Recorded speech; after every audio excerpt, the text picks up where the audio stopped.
अरे कोई झगड़ा हो जाता है उसको लक्ष्य चलाने का भी अधिकार है झगड़े में, ये लिखा हुआ है नोटिफिकेशन में।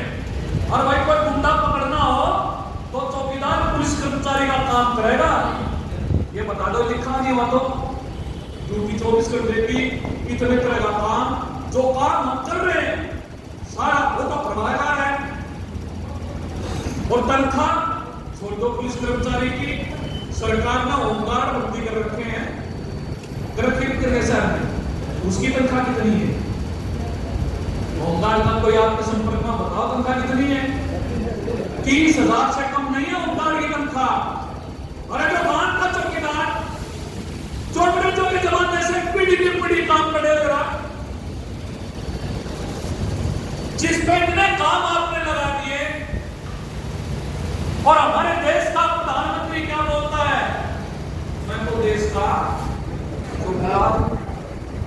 भाई वो देश का जो चौकीदार है वो तो अरबों रुपए के जहाज में पूरी दुनिया में चक्कर काटते हैं, सारी सुविधाएं। अरे जो गांव का चौकीदार है इसको क्या, क्यों नहीं तनख्वाह बढ़ेगी हमारी, क्यों नहीं बढ़ रही है? कई हमारे भाई साहब जाएगा भरना आज मैं अभी उस बात नहीं कर रहा हूं, क्यों नहीं बढ़ाई जा रही, क्यों नहीं पता किया जा रहा है? साल दर साल इसका संबंध अमेरिका के साथ इस जंग से भी है, पूरी दुनिया के साथ भी है, हमारे देश की नीतियों के साथ भी है, क्योंकि सरकार ने नीतियां बना दी कोई पक्का नहीं करना, कोई पक्का नहीं करना, क्या नीति बना दी। और इस नीति का परिणाम है ये जो हम कह रहे हैं ना, जब आपका 9 जुलाई की हड़ताल बदलिया डेट, उससे पहले 20 मई की हड़ताल थी कि नहीं थी? 20 मई की हड़ताल की तैयारी कर रहे थे, ऊपर से पहलगाम का अटैक आ गया, वो तैयारी चल रही थी। हम तो अपना ध्यान को लेकर लोगों में जाने लगे, लोग कहने लगे क्या तुम्हें पक्की नौकरी की पड़ रही है, तुमने तनख्वाह बढ़ाने की पड़ रही है, सरकार पर वैसे हमले हुए, सरकार तो युद्ध में लग रही है। तो इसलिए जब ये युद्ध होते हैं, जब लड़ाइयां होती हैं, तो भाई मजदूर का, कर्मचारी का, मेहनत करवाने का नुकसान होता है और किसी का नुकसान नहीं होता। तो भी नहीं कर सकते। वहां जो सेना में कौन भर्ती है, जो सैनिक मारे गए वो कौन थे? लड़ाई में जो लोग मारे गए वो कौन है? वो सैनिक जो है वो गांव के किसान का, गांव के मजदूर का, कर्मचारी का, शहर के मेहनत व्यक्ति का जो भी है, नागरिक है, उनके बेटा बेटी है, तो फौज करते हैं और कोई नहीं है। तो युद्ध कभी किसी समस्या का हल नहीं हो सकता, लेकिन अपनी संप्रभुता के लिए बहुत बात जरूरी है कार्रवाई करना नहीं। लेकिन जब ये युद्ध है, ये सरकार निरंतरता के साथ इस तरह के इसमें रखना चाहती है, आज तक तो ये पता नहीं है जो 2019 के अंदर जो अटैक हुआ था कश्मीर के अंदर ही, कौन सी जगह थी वहां? पुलवामा में। पुलवामा में जो अटैक हुआ, आज तक ये पता नहीं लगा वो इतना किलो RDX कैसे वहां पहुंच गया। उस समय खुद केंद्र सिंह वो खुद आतंकवादियों को जीप में लेकर जब रहा था, उसको पकड़ा गया और उसने बताया कि मेरे को तो केंद्र सरकार की ओर से आदेश है। आज तक पता नहीं लगा कि उसके खिलाफ को कार्रवाई बना दो। वो एक स्थिति है। तो क्या हो रहा है, क्या नहीं हो रहा है, पर्दे के पीछे क्या चल रहा है, ये समझने की जरूरत है। ये ध्यान भटकाने के लिए बहुत बार जो है इस तरीके की स्थिति पैदा की जाती है। तो ये भाई संकट ऐसी स्थिति में है, रोजगार नहीं, कच्ची नौकरी पूरे देश के अंदर, केंद्र सरकार के जो महकमे आधे से ज्यादा तो महकमे में कच्ची भर्ती है, कच्ची नौकरी है, कम तनख्वाह है, वही राज्य सरकार के बातों के अंदर है। हाल भी हरियाणा में करीब 2 लाख लोग हैं ऐसे जो कच्चे कर्मचारी हैं, जिनमें हम भी शामिल हैं, उनको पक्का नहीं किया जा रहा है। और अब एक और स्कीम बीजेपी ले आई, वह स्कीम क्या? हरियाणा कौशल रोजगार निगम। उसमें क्या किया? भाई ठेकेदारी प्रथा खत्म और अब हम गया कौशल निगम में खुद सरकार ठेकेदार बन गई। पक्का करने की बजाय कच्चा रखने की परमानेंट प्रबंध कर दिया बीजेपी की सरकार ने। लोगों को बड़ी राहत मिली, भाई ठेके वाले हटा दिया करते रेगुलर तो हो गए। चुनाव से पहले, विधानसभा चुनाव से पहले सरकार ने वोट लेने के लिए क्या कहा, जो HKRM में आ जाएगा 58 साल तक उसकी नौकरी हटाएंगे। चुनाव जीत गई बीजेपी और 3 महीने बाद ही लोगों को नौकरी से बाहर करना शुरू कर दिया HKRM वालों को।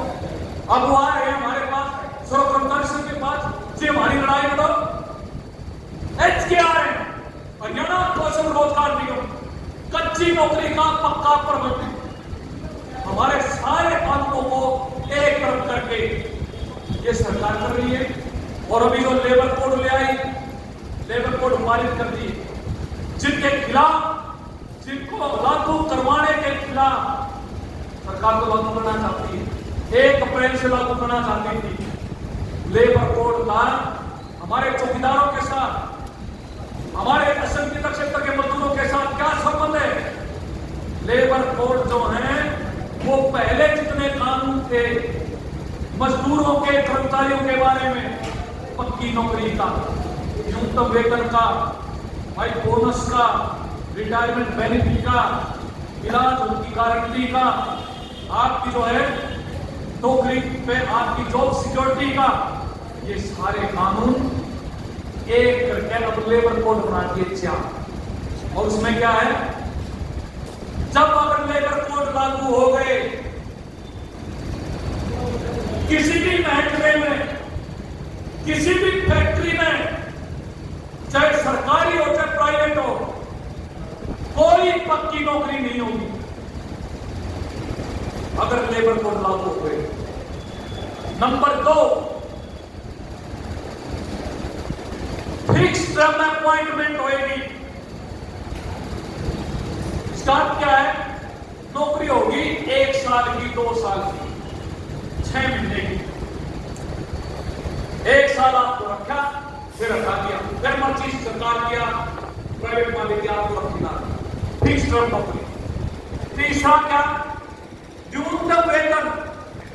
बड़ा हिस्सा ऐसा हमारे कर्मचारियों का, मजदूरों का 80% वो कानूनों के दायरे से बाहर, उसका कोई कानून लागू नहीं होगा। फिर क्या कर दिया, आपके मालिक या सरकार आपका शोषण कर रही है, आप कोर्ट में नहीं जा सकते जब तक सरकार नहीं चाहेगी। लेबर डिपार्टमेंट उसकी जो शक्तियां बिल्कुल 0 कर दी। कोई भी लेबर का बड़ा से बड़ा अधिकारी फैक्ट्री के अंदर नहीं जा सकता, आपकी इंस्पेक्शन नहीं कर सकता। इस तरह क्या कर दिया, आप बर्दाश्त में नहीं जा सकते। आपने सरकार को या अपने अधिकारी को या फैक्ट्री मालिक को आपने अपना मान पत्र दिया, अपनी समस्या को लिखा, भाई आपको जो है हमारी समस्या का हल कर दो, ना तो हड़ताल पे जा सकते। लेकिन जब तक सरकार आपको परमिशन नहीं देगी, आप हड़ताल पे नहीं जा सकते। अगर हड़ताल पे गए तो आपके खिलाफ कानूनी कार्रवाई की जाएगी, 2 साल तक की सजा का प्रावधान कर दिया गया अगर आपकी लीगल हड़ताल।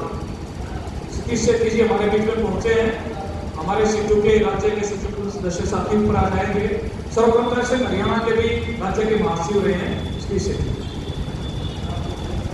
तो ये साथियों, ये है कानून में।